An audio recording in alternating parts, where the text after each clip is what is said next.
Isaac Newton is regarded as one of the greatest scientists to have ever lived. His unparalleled brilliance shone as a beacon in the scientific cosmos and unveiled the laws of gravitation and motion that rule the every fabric of our universe. Newton's laws are linked to everything that we do today. From how things move to how things fall down, everything that we see today around us is somehow linked to Isaac Newton's ideas.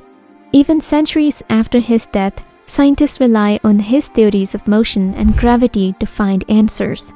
Isaac Newton was born on the 4th of January, 1643 in Woolsthorpe, Lincolnshire, England. He was a premature baby and was so weak and small at the time of his birth that later in his life, he was told that he could fit in a quart mug. Isaac Newton's formative years were marked by numerous difficulties, problems, and challenges that ended up shaping his life's trajectory. A very bitter reality of Newton's early life was his father's absence, who was also named Isaac Newton. His father tragically passed away just 3 months before the birth of the future scientist, leaving a pregnant widow behind. Hannah Ascough Newton, the mother of Isaac Newton, married another man, left her young son in the care of his maternal grandmother, and relocated to a nearby village with her new husband, who was said to be a wealthy clergyman. This was another tragedy young Isaac had to bear while growing up. The emotional impact of his parents' absence from his life played a major role in shaping Newton's character as an introverted and introspective person. Even as a young prodigy, while other kids his age were busy playing, Newton was busy inventing his own cool math stuff that no one of his age could ever invent or understand, but only him. When he was only 9 years old, he carved his sundial. At the age of 12, Newton was admitted to a local grammar school. Surprisingly, his signature is still there and can be seen by a windowsill. While other kids played games outside, Newton focused on constructing his own windmill to grind wheat, demonstrating an extraordinary talent for practical innovations. His extremely high level of IQ and extraordinary way of observing the world set him apart from the crowd from a very young age. In fact, anthropologists or researchers who have studied Isaac Newton's life claim that due to him being an extremely different kid than any other kids of his age, Newton reportedly lived a lonely and loveless life. The lack of parental guidance in Newton's life had its effect on his early educational journey as well. During his time in the King's School in Grantham, Newton was reported to be an indifferent student, at least by the age of 16. It is widely believed Newton wasn't that interested or motivated in his primary education. However, by age 16, Newton reportedly experienced a massive change in his attitude towards education. His interest in reading and self-study started growing day by day during this period. And probably this was the time in his life when he found solace and purpose in intellectual pursuits. Newton developed an insane curiosity and thirst for knowledge. His educational curriculum became totally different from the average curriculum taught at the King's School in Grantham. He started delving into advanced topics, texts that were for students far above his age.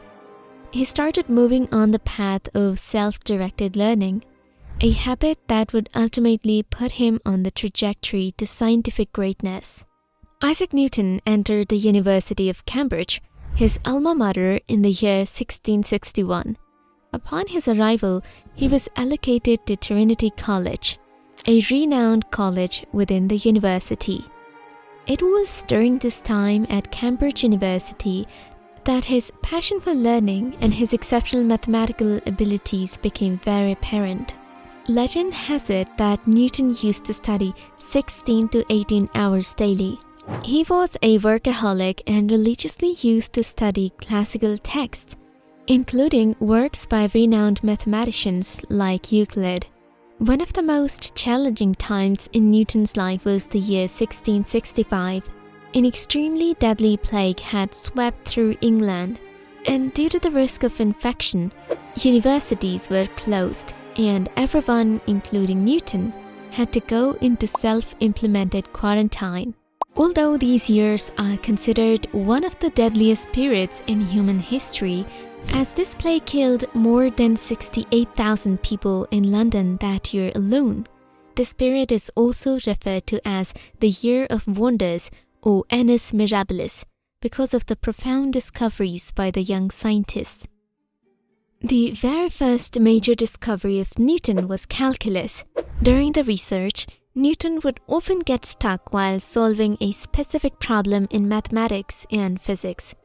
The problem Newton faced was that no mathematical tool was available to precisely analyze and calculate rates of change. Newton needed a mathematical tool to tackle motion-related problems, like how objects accelerate or decelerate. To solve this issue, Newton invented a brand new branch of mathematics, calculus. During this lone period, Newton made another groundbreaking discovery of optics through prisms. While exploring light, Newton conducted numerous innovative experiments in which he passed light through a glass prism. Upon doing this experiment, Newton was stunned when he saw that the prism separated the sunlight into a spectrum of colors, revealing the fundamental components of white light. This experiment conducted by Newton proved the already existing common theory is wrong that says light was homogeneous. A new result was concluded that white light is composed of different colored rays. Each ray bends at a different angle after passing through a prism. Newton's discovery of gravity is probably one of the most iconic and revolutionary discoveries ever made in the history of humanity. Many believe that Newton was sitting under a tree outside of his family home, thinking about the forces that govern the motion of celestial bodies, when an apple fell on his head, making him think about why this apple fell straight down rather than going in any other direction. This simple observation unlocked one of the biggest mysteries for Newton. He realized that the force responsible for Apple's fall was the same force responsible for the moon orbiting the Earth and the planets moving around the sun. In the year of 1987, Newton released his pioneering work titled Mathematical Principles of Natural Philosophy, in which he explained his theories on how the laws of motion and the law of universal gravitation work. Scientists usually don't care about religious books, as they give much more importance to proven facts and figures. Isaac Newton, however, was different. Newton's interest in theology became quite prominent later in his life when he had already made several great discoveries in the world of science. He was deeply involved in the study of ancient texts, theological treatises, and biblical prophecies. It would not be wrong to say that Newton's contributions to theology were as profound as his impact on science and mathematics. Newton spent a considerable amount of time studying theology and biblical interpretation. He believed that if he could carefully study the ancient texts, he could predict the future. Newton used to believe that this world would come to an end by the year 2060. He said, "It may end later, but I see no reason for it to end sooner." His fascination with biblical prophecy, especially in the book of Daniel and the book of Revelation, led him to explore connections between historical events and divine revelations. Although Newton's theological views were quite complex and often different from conventional Christian ideologies, his commitment, however, to understanding the divine order of the universe remained unchangeable. An interesting fact about Newton's theological writings is that most of them were kept private. Newton did not like the idea of showcasing some of his more unconventional views to everyone. Newton had a very unique personality. Unlike most scientists, Newton wasn't a serious man, but had more of a mysterious personality. It is a lesser-known fact that besides doing groundbreaking work in physics and mathematics, Newton also invested a significant amount of his time in alchemy, an ancient practice that aimed to transform base metals into gold and discover the remedy of life. Newton believed that the universe had some hidden secrets, which would be unlocked only by alchemical processes. Newton loved creating secret codes and ciphers, so much so that he even wrote a document titled Cryptomanices et Cryptography. And in this document, he wrote different methods of creating and breaking codes. Newton also served as a warden and later master of the Royal Mint, playing a very crucial role in reforming and stabilizing the currency. As the master of the Royal Mint, Newton implanted scientific practices to fight counterfeiting. He redefined coinage standards, effectively contributed to stabilizing the economy of England, and displayed his versatility and devotion to public service. Newton loved his work.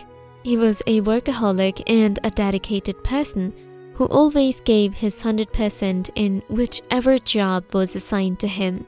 In fact, many historians believe that because of his intense dedication to his work and deep immersion in scientific pursuits, things such as marriage or having a family never attracted him. Newton's mind was always occupied with the mysteries of this universe and how to unlock them, leaving little to no room for personal relationships.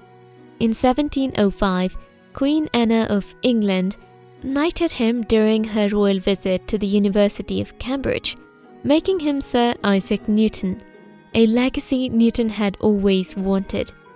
It is believed that Newton had lost the grip of reality in his final days and died in his sleep on March 20, 1727. He was buried at Westminster Abbey.